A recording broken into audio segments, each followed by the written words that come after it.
In the frozen heart of the Kremlin, when the official meetings ended, the real terror was just beginning. This was not the Stalin of speeches, not the statues, not the propaganda. This was the private world of Joseph Stalin, a world soaked in vodka, paranoia, and psychological warfare. Night after night, Stalin summoned his inner circle. No one refused, because refusing could mean disappearing. Ministers, generals, party elites, they would gather around long tables heavy with food and endless bottles of Georgian wine and vodka. And then the drinking began. But this wasn't celebration. It was a test. Stalin rarely drank himself into visible weakness. Witnesses say he sipped slowly, always watching, but he pushed others relentlessly. "Drink," he would command, and they obeyed. Because in Stalin's USSR, even intoxication was political.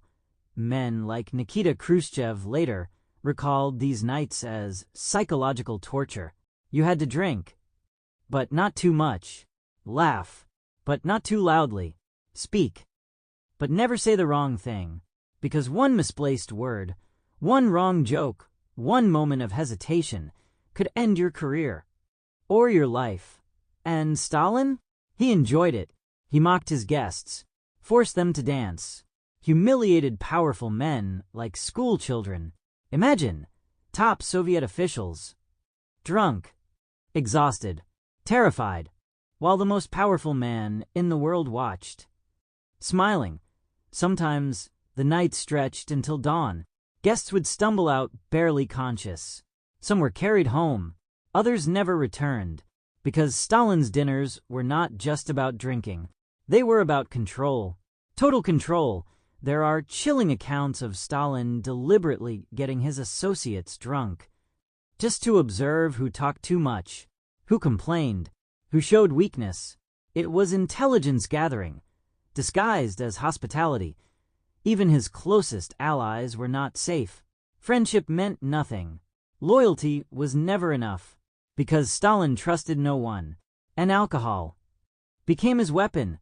One moment you were drinking beside him. The next, you were arrested, or worse.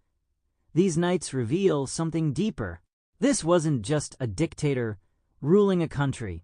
This was a man who turned even leisure into domination, who transformed dinner into interrogation, and who used fear so effectively that even laughter became dangerous in Stalin's world. You didn't just survive politics. You survived the night. En line, because when Stalin raised a glass, you didn't know if it was a toast or a warning.